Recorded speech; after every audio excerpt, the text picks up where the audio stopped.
Hello and welcome to episode 78 of FPL Apprentice, still the only podcast and series that delves into the mind of one of the greatest all-time FPL players, former world number one and top 5 point scorer in FPL over the last decade.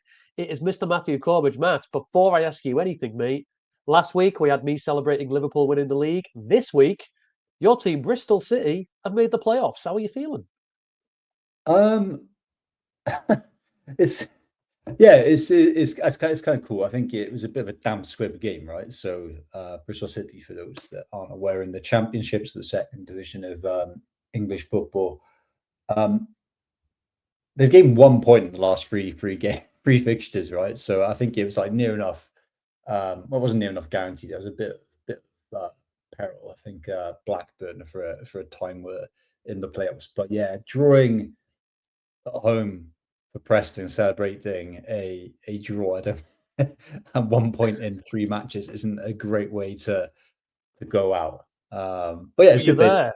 it's good they made the playoffs. I think obviously Sheffield, they're playing Sheffield United, who were like the third best team in the league, and there's like three runaway good teams in Leeds, Burnley, and Sheffield United. So getting any result in the last three fixtures and any result would have kind of helped, because then you're playing the two legs of football against Sunderland, who I think were a lot weaker than Sheffield United. So yeah, we should see. I don't have too much faith. I think there's a bit of a gap between us and Sheffield United, and then a few players that are quite critical for our wing back system have been out for the last like 4 or 5 games as well. Hence, like a tough run in form. But what I would say, like Championship, what's kind of interesting is it's a very competitive league outside of the top teams, but there's huge gaps in quality, right? So we played Leeds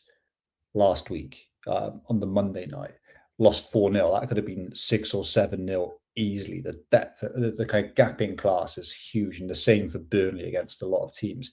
Now, Leeds and Burnley will be going up to the Premier League and probably the massive favourites to get kind of like relegated. I think whoever's making the Premier League from the playoffs, where it's City, Coventry, Sheffield United, Sunderland, they've got to be like a bet for getting like less than 10 points. It's kind of mad. That bad. Yeah, kind of like there's a huge gap. Burnley and Leeds are going up in good shape and good form, to be fair, in terms of like their squads and their core teams, and kind of done very well at Championship level. But yeah, and I appreciate the kind words, but like I'm not one to like celebrate a somewhat fortunate 2-2 draw to sneak into the playoffs. We'll I'm really relying on other celebrate teams more. like Millwall, Blackburn not winning. Like, so it's like it was super tight, but like I think it, yeah. But we'll celebrate it more when you beat Sheffield United and make the final. Then we'll celebrate it. Definitely. But yeah, FPL, which is why we're here. I'll bring up the little chat that we'll have today, mate. So we are looking at Game Week 35 that has just run. We'll spend only a couple of seconds on the fixture swings. We had a big run through the fixtures last time out, but there's been some teams that after last week's games have now come to the top, so it'd be good just to cover them off. And then the real topic, that third striker, I imagine most people are similar to us. Marmoush, Isaac, Mateta. Is it time to sell one of them, and who for? And finish off as we always do. The Game 36 Captain, our reveals, and then Matt versus Dave, which I am not looking forward to. Any questions before we progress? No, I'm looking good, mate. Looking good. Let's get stuck into it. Let's get stuck in. Well, we'll start with you, mate. Game Week 35 review. Here you are, 46 points for the game week. Yeah. So it was a tough week. Like a kind of first red hour, and like it feels like almost like 20 game weeks. So yeah, tough when that comes at the end of the towards the end of the season. My move that I made was Saka to Mbeumo, right? So a single week in isolation, that's up, right? Because I captain Mbeumo as well, which is like kind of super cool. So kind of happy with that. I do have a bit of regret, really, because the other move, if you guys remember, that I was toying with was a -4 for Mateta out for Visa and Savinho out for Mbeumo.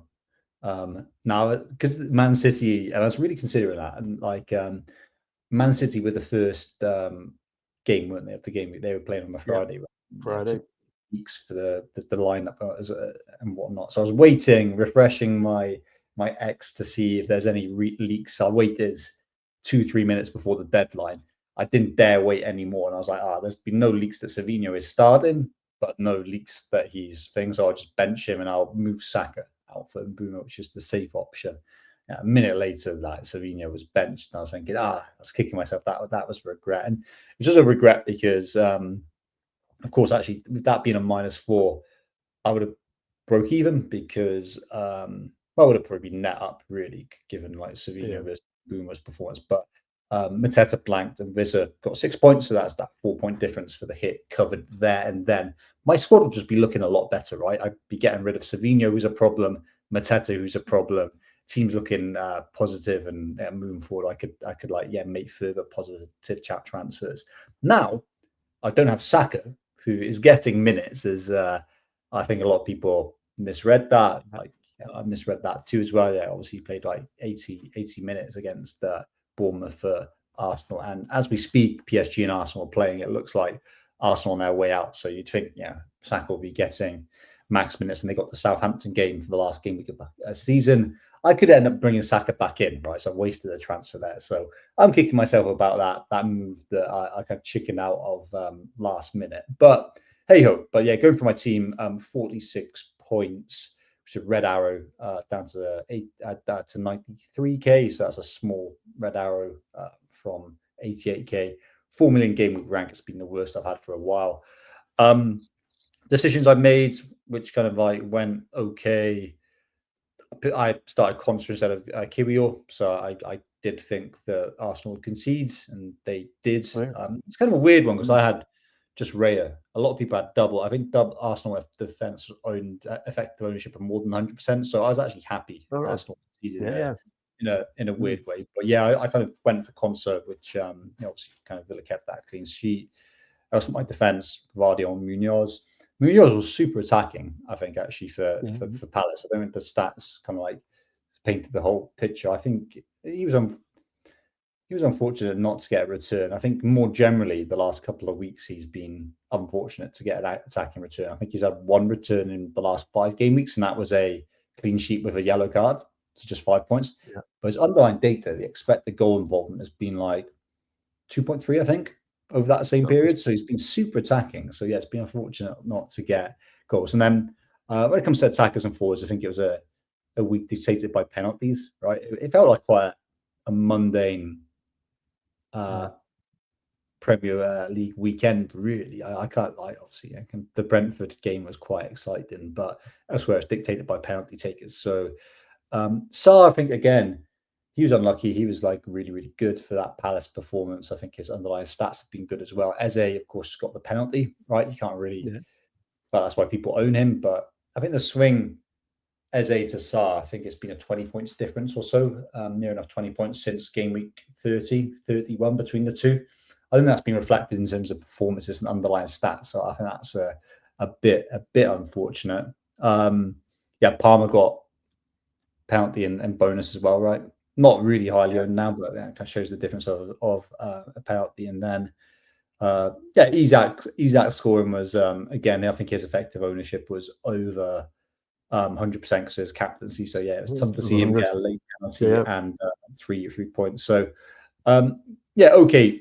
No, not a poor week overall. I made a few okay decisions, like notably starting Conso for Kiwior, which was a decision. I feel like swings and roundabouts, but I think, kind of like the swing of Eze versus Sarr, I think, somewhat misfortunate. I'm kicking myself about moving Saka out for Mbeumo rather than doing the hit for Visa and Savinho out. So yeah, a bit frustrated of that. It's going to cost me transfers down the line, but so I think a good week to have a red arrow. It wasn't like game breaking for me. Yeah. No, I get it. Absolutely get it. Yeah, that is our click goal. Rarely frustrating. 7-point swing for the captainers, and I'm with you. I was an Mbeumo captain, and it's not often that they score 4 and he's only involved in an assist. And dare I say, a lucky assist at that. No, for sure. So Actually, that's stay a with good thing them. to mention is that as a captain, we're both kind of fortunate. So like these things they kind of can even themselves out. Right? Yeah, that Yeah. wasn't really a shot, deflected shot. That was a kind of weird cross. So yeah, lucky with that. You're right. But I So think you can the just logic was take the there, right? points. Targeting the Yeah. Manchester United Yeah. defence, Yeah. which was a poor defence, and Brentford did put 4 goals against them. So I think the logic of Yeah. captaining him was right. But yeah, mate, reveal your team because I knew I was going to have a red arrow Well, to my team at all. uh, So I'm the oh same. I got the dear, same score. Different players, wow, but same score. First thing, no, you kind of touched on this. First thing I wrote down felt like a nothing week. Just felt wow, like we got a exactly the just felt same like a starting week. squad there. Oh no, Yeah. So what's the difference? when Kiwi I on put this up last week, I considered starting both City defenders. And something in me told me Wolves have been playing well, so the likelihood is I just felt Wolves would score. Like you did with yeah, Arsenal, I felt Wolves would probably get a goal. So I ended up starting Concert. Now, luckily for me, Villa kept a clean sheet, as did City. So it was only a 1 point difference between starting Diaz and starting Concert. So I'm not gonna, whine too yeah. much about it. The Got away with it. Kiwi and Diaz difference. I would have been captain, not captain, starting Diaz just on clean sheet odds for sure. I just had more faith in the Arsenal defence and less faith in the Bournemouth attack than the Wolves attack based on recent game weeks. Um, Hmm. that was how I played it. But I Yeah. get you. Yeah, it would have been nice to have played Diaz and not Kiwior, of course. Little 6 point swing. The rest of the team is pretty much the same as yours, isn't it? Mbuemo, Salah, Sarr, Rogers, Isaac, Mateta, Marmoush. No, it's So exactly the same as boring as it yeah, sounds. But your squad is looking better, right? You've got Diaz there, who like I don't think you're gonna make that mistake again. You'll be playing every single game. Well, depends if you I'm move gonna out the sell him. system. But yeah, that's a nice move. And you got Saka on the bench as well, which I am looking on with I panicked. envy and jealousy. So I I think I absolutely panicked when he started. I thought, oh crap, I've benched this guy, and he's getting a start. He's probably going to go off the hook, but luckily he didn't. But yeah, I won't touch on it too much, mate. You'll see. For those that are watching, I've still got my assistant manager chip. This is the week I have to play it because there's only 3 game weeks left. So a lot of my future moves are going to be dictated around trying to get that assistant manager chip out, basically. But mhm. a nothing week, 46, a very small red arrow, 97k down to 104. But yeah, these are the 3 game weeks now where hopefully I can have a little bit more fun and make up some ground with that chip. Yeah, nice. Um, yeah, fixture ticker next, mate. And again, we won't spend too long on this because I know we spoke about it last week. But there's a few teams that I've noticed, so both the defense and the attack one, that have come to the top and still got things to play for, right? So the teams I'm thinking of: Forest playing for the Champions Mhm. League, Bournemouth playing for Europe, City, Newcastle also Champions League, and Brentford outside chance of Europe as well. It's really nice to see Forest back on the list. It's been a while since we've really touched Yeah. on their players. uh, Um, but yeah, would I'm assuming those 5 teams there still things to play for, top of the fixture ticker list. Are they Yeah, people on your mind? yeah, no, I mean, like, yeah, like obviously you got defense here, Forest, Bournemouth, City, and Newcastle, Brentford. They're all interesting. I think it's similar teams to the attack. Just switch on to the Yes. next one. Yeah, it's almost like identical, right? So there's some good players with good accessible. Yeah, good fixtures, good accessible for good teams with good accessible kind of players to get to. So I think it's broadly this kind of list. I think what's interesting here is kind of when is the right moment to jump on a team, right? Because 3 game weeks isn't really like you can kind of take each one in isolation, really. So I'd be thinking if you want a Forest player, and their run out, yeah, Leicester is the prime fixture for a lot of teams here, like Leicester and Southampton. It's just the moment you are bringing players in is probably more interesting, right? So I think Forest, if you're bringing a player in, whether a defender or attacker, it's got to be this week. Whereas Bournemouth, right, they're third on the attacking fixture run. That's almost solely because of Leicester at home in game week 38. I think you will hold back for those players, right? Given they're playing Villa at home, which is like average game, City away, which is a tough game from an attacking kind of point of view. So I think it's like probably what's more interesting is when you would be bringing players in. Like Arsenal, you wouldn't bring any Arsenal players in for game week 36, 37 maybe, 38 yes. With Liverpool on the beach. No, I think it'll still be a kind of tough game. I really kind of buy into that. But yeah, there's not there's not a universal great run, right? I think the closest of a run of good-ish fixtures is probably Man City. But the problem is 2 of them are away. Yeah. Southampton and Fulham. You still think that they'd win? You'd imagine they'll beat Southampton. The Bournemouth one's interesting because that's just after the FA Cup final. So yeah, we'll see what the Pep Roulette has to say for itself then. Yeah, there's no other games after that, right? So I think it'd be like full squad, and then there's a summer to recover. But yeah, I think there's 4 or 5 teams that you'd be targeting transfers in between now and the end of the season, and it's probably more just targeting the right fixture to bring them in. Yeah.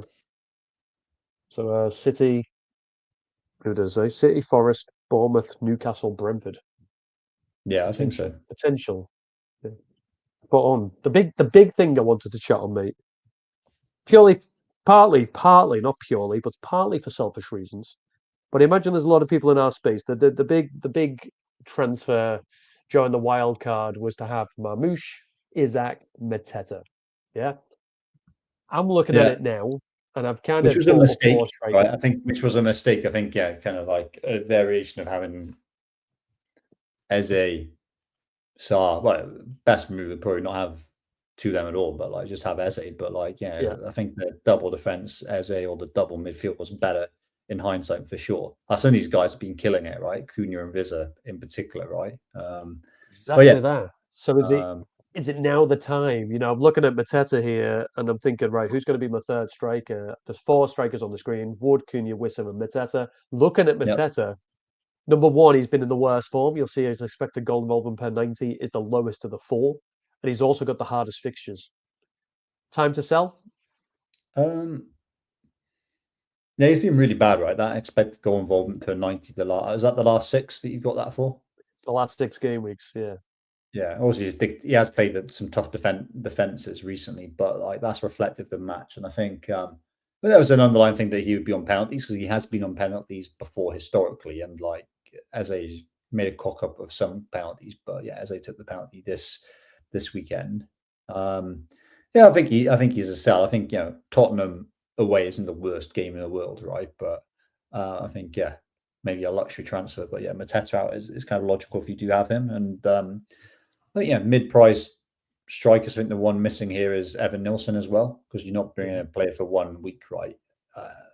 Bournemouth have nice fixtures from now and the end of the season. They have the nice Leicester game at home for the final game week. So I think Evan Nilsson definitely warrants a conversation. I think like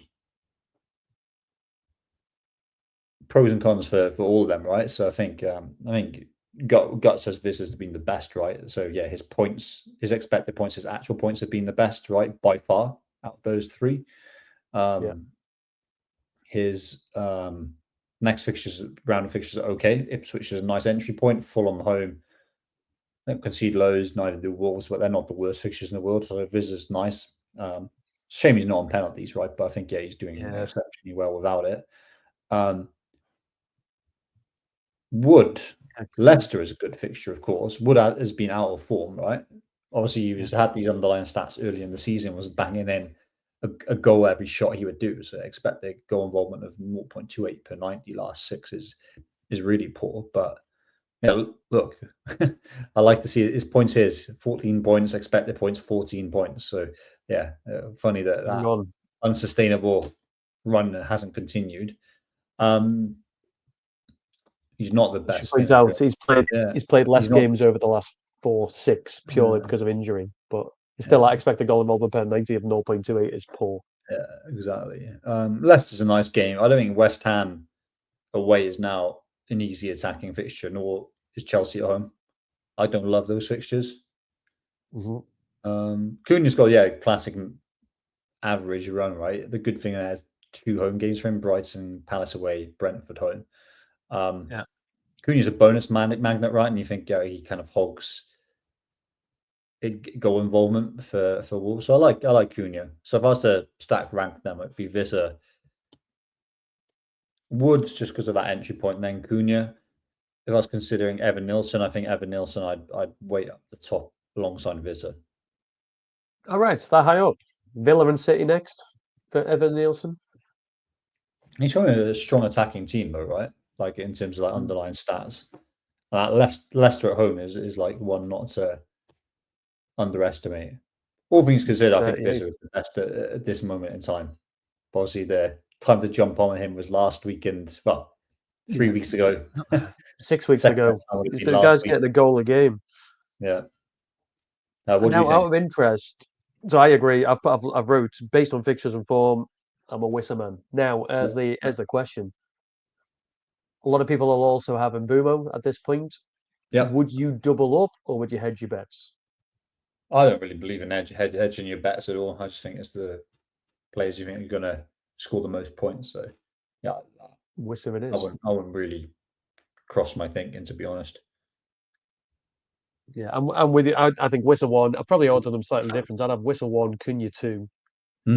Uh, I'd probably have Wood over Evan Nielsen. I just don't like that. To buy now, this is, by the way. I just don't like that Villa and City fixture in 36 and 37. I don't want to Yeah, buy it's somebody. not an ideal entry point for him. Yeah, you're quite right. Quite right. So It I'd probably go depends Wisser. on what else you want to do, right? So some people may want to bring in Palmer next week, right? So he's expensive. Evan Nielsen is the cheapest like good play you can get, right? Given he's what 5.6, Yeah, 5.7, right? So that kind of price gap, if you are looking for funds, is interesting. But I think yeah. agree. Visor in isolation is probably the best option Sunday. for a Mateta alternative.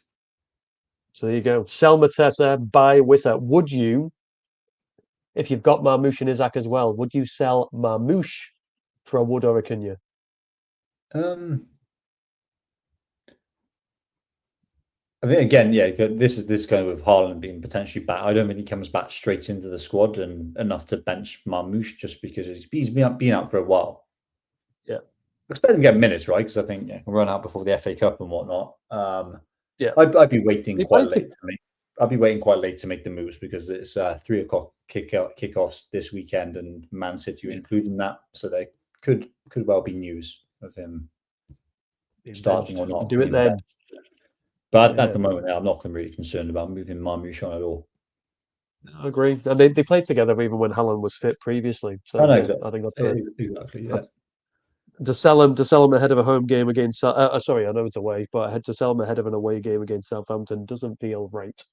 Game week 36 captain, mate. Interesting one this because the ticker, or not the ticker, but the predicted points on Fix has Haaland number 1, Wood 2, Salah 3, KDB, and then followed up by Isaac. Mate, this could be the first time in a long while I'm very unlikely to pick a captain that appears in this top 5. What are you Yeah, I thinking? think well, I'm on Mbumo at the moment, so that's where I am. Yeah, I I like. mean, would be appealing if you had him in your Yeah, team for sure. Like Leicester at home, like it's been a bit of a surefire thing for the main attacker of the team playing them. Haaland, I think it's too early. I think that's probably assuming that he starts and gets a lot of minutes. Yeah, I'd say Wood, Marmoush, and Mbumo are like the ones I'd be considering. yeah. So Mbumo 9 returns in his last 10. Wisser 5 returns and 4. Would you Yeah. go to Wisser over Mbumo or stick with Mbumo because he's a midfielder and on pens?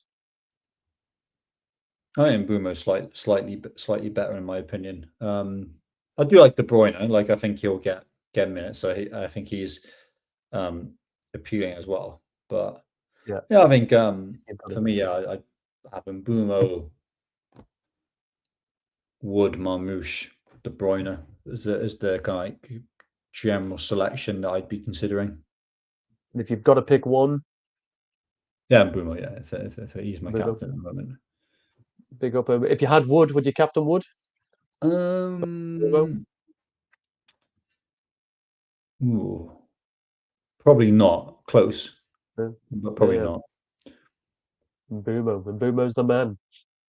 I Yeah, it's think an so. interesting one. It'd be a good first time, not a big name player. I mean, I know when Mbumo was last week, to be fair, so I'm probably talking nonsense. He was the big captain, so if it's him again, fair play. But good to get these differentials. But game week 36, mate. Team reveals. We will start with you. What are you doing? Yes, I'm going into 36 of one free transfer and a few notable issues in my squad. Again, said it right at the beginning. Massive regrets for not getting rid of Savinho and Mateta for a hit for Mbumo and Vissa. My squad's fine. I mean, with the Palace players, like Spurs attackers anyway, Spurs away is not a bad fixture at all. And they would have played Europe.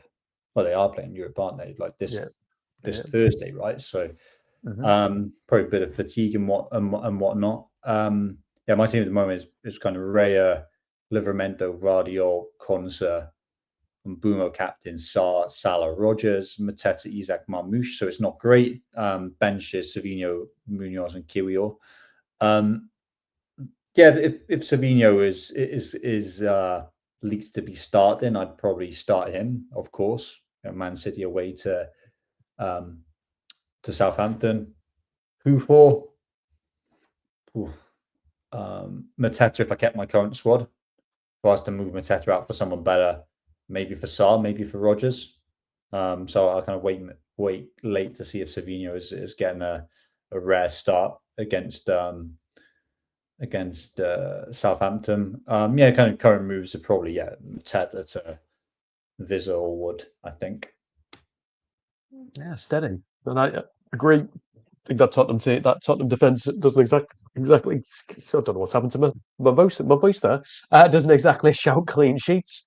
So I don't mind those attackers. No, exactly. What I'll have to just like take into account if I do move Mateta out, and then I have funds to take Savinho back to, ironically Saka. So that's why it was annoying. I didn't move last week because I brought in Mbeumo for Saka. So I'm probably going to go back there, but I won't mind him for the last two game weeks of the season. So I have to just like calculate how many funds I've got, and if not, I might hold back, or I might even move Mateta to someone like Evan Nielsen to free up funds. I think I can comfortably afford Saka though. But that's my team. So relatively dull, but I am keen to see your plans because you still have the assistant manager.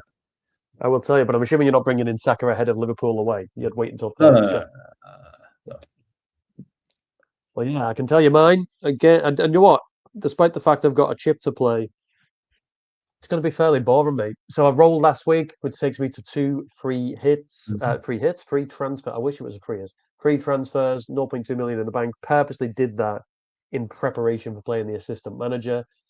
I need cash. 0.2 million in the bank doesn't afford me any manager in the game, so I need to bring in some funds.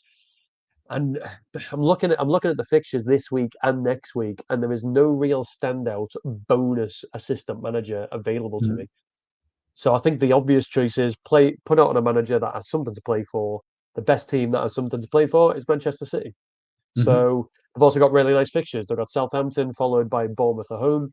So I really want to look at Pep. So that means I need to make 1.3 million. Probably the best way of me doing that. I also need to sell a City player, by the way, Matt, because I've got 3 of them and I can't have Pep if I've got 3 City players. So the logical route for me seems to be Mateta out, bring in any of those players we spoke about. Wood, Cunha, Wissa. I'm on Wissa at the minute. We'll see what that looks like at the end of the week. And then I can sell Diaz for Nico Williams. Bring him in for that Forest game at home to Leicester. He's got a bit of an attacking threat on him. He's got 2 assists in the last couple of game weeks. But it'll give me 1.7 million in the bank, which will allow me to get Pep. That's getting Cunha, by the way, or Wood. If I get Wissa, I'll have even more in the bank, so I can get Pep fairly easily. But yeah, it feels boring, mate, because it feels like it's just the first transfer for assistant manager doesn't count as a free transfer, right? Correct. Okay. Correct.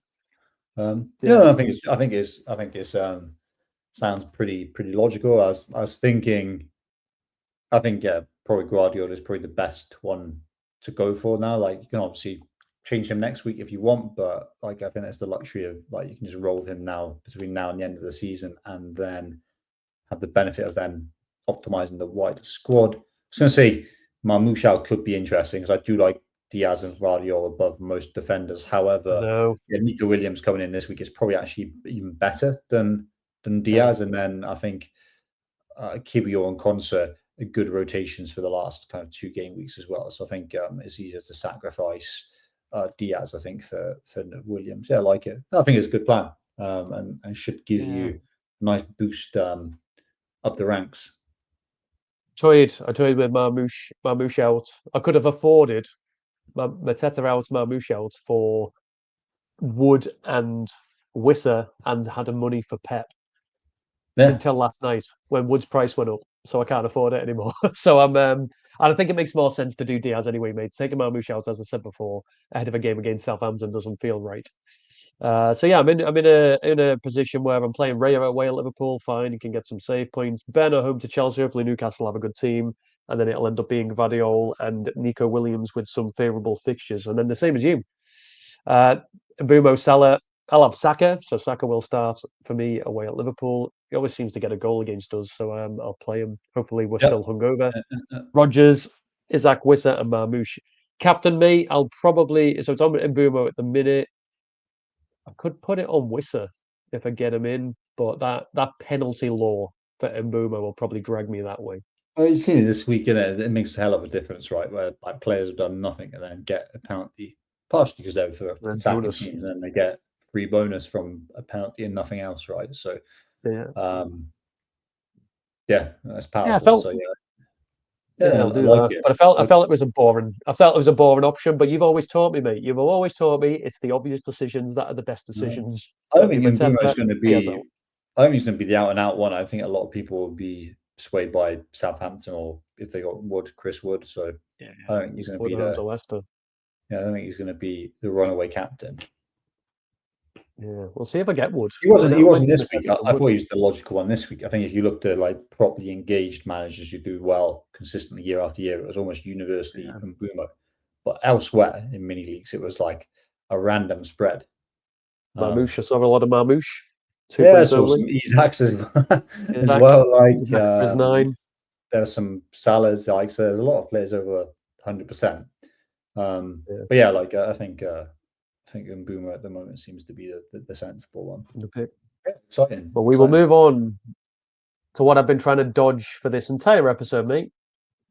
And that is to end on Matt versus Dave. And the reason I want to dodge it is because game week 35 started off fantastically well for me. Jamie Vardy with a goal, as I thought he would.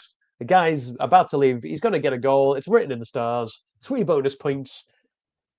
Evan Nielsen gets you a goal, but no bonus. And then comes the news that Savinho isn't playing, although that was on the Friday. Doesn't get any points at all. And shade for you, 14 points. This might be the first time this season, mate, that our players that we've picked on this, and just to remind everybody, under 5% ownership, it's difficult to pick. All the players that have played have actually returned. Savinho didn't see the pitch at all. So that was my error. I don't know. I reckon the shade wet pitch is probably my favourite one because I feel like it was a different name, right? I think quite often it's the same one. So he's absolutely none of that. Speaking for I think for both of us, but none of us ever owned him in fantasy football, nor picked him in the differential. That was kind of funny because we picked him before game week 35 as well, right? And then I think he was scoring an assist, and then it was like, okay, wow, it was made up. It was made up. It didn't count. Then he scored twice anyway. I'm happy that pick. That pick. But I think going back, actually, I think most weeks we've had. I think it's been very rare we haven't had a return. I think every week we've had at least a return minus 1 or 2 of them. And quite a few weeks we've scored big as well, right? Like I mean, this is a huge score. 20 points. No, exactly. So I'm quite happy. We're playing better than last year. Last year, I think we were really quite poor at this. Getting some big scores now. But I'm going first. Well done, right? So you are. But the downside for me, mate, is there's 3 game weeks left and you're 2 points ahead. So I now need to win all 3 to not have to do the forfeit.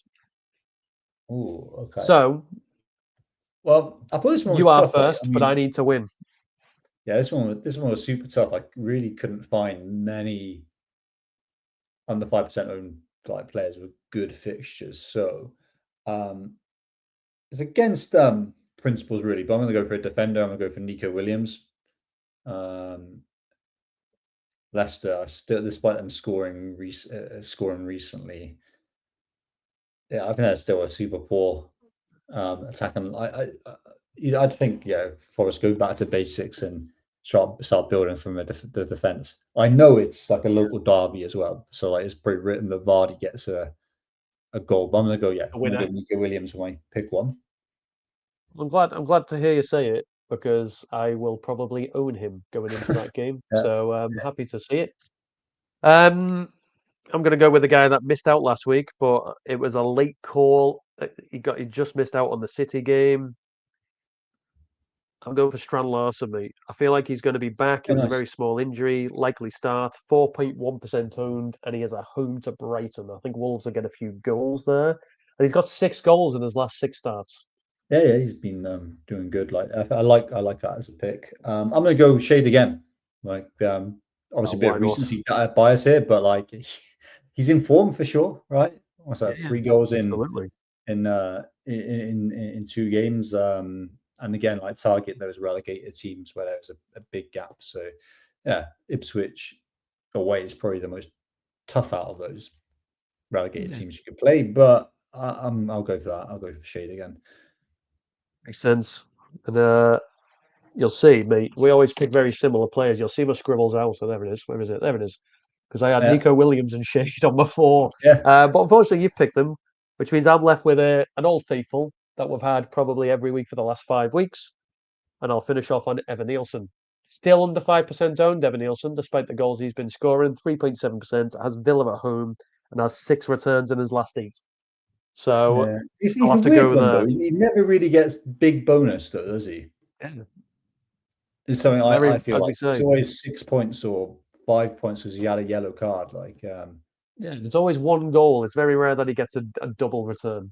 It's always yeah, one. I think next season will be a Bournemouth retain a lot of their players. Will be a manager like will be a big season for Evan Nelson. I think he'll be highly owned. Right, you'd imagine. You think he'd come in as a 7.5 mil player, 8 mil max, but if they have a good fixture on, he'd be very highly owned. Do you think that would be a big season for Like him?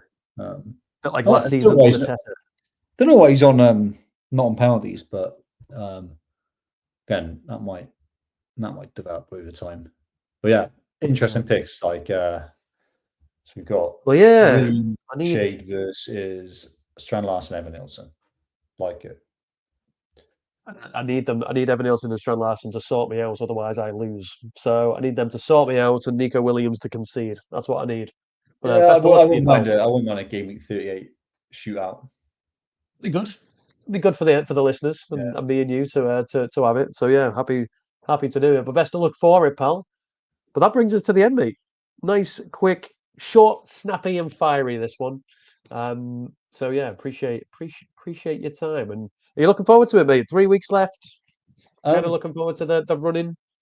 I feel like I've come out. I've run out of steam. I think because like the momentum has gone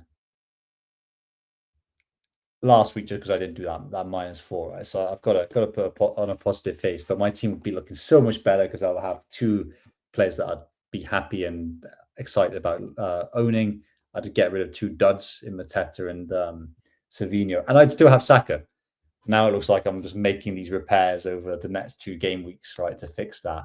Bringing in Riza this week potentially, and then potentially bringing in Saka for Savino game week 37. So we'll see, but it feels like I'm treading water now without reversing moves and not really kind of thinking properly forward. I think captaincy will be big now. Be big between now and the end of the season. Big Like if I'm swings. going in Bumo this week, I'm sure he'll be under 100% ownership. So we shall see. It's exciting for you though, right? I think you're in a good Really? position. Your squad looks very solid and is covered like very nicely. And assistant manager, that should be pretty fun. The chip's the big one. That's why I've been waiting to play it, and I've only played it this late because I hate it as an idea. Yeah, I'm a traditionalist, but yeah, just outside the top 100k. So hopefully that'll bring me down a nice. If I can get 20, 30 points out of it, hopefully it'll with the rest of my team it'll bring me into closer to 50k. That's what I'd very like to nice. see. So the weeks will tell. Weeks to tell me. But yeah, appreciate your time, and we'll no doubt text over the weekend, see how the results are going. Pick up next week ahead of game week 37 as the running comes closer and closer to the end. But I appreciate your time, Buzz. No, likewise, mate. Enjoyed it, and yeah, good luck with your moves and for the upcoming weekend. Thank you very much. And to you, the listener, we appreciate your time as always. I know I say this every week, but if you aren't subscribed, please do. Me and Matt would love to get to 1,000 subscribers. It's free to do, and it's just a thank you for us for putting in the effort that we do for this. So if you haven't done that, please do click that button. But otherwise, whatever you decide to do with your transfers, I wish you all the best. May your arrows be green, and we will catch up with you next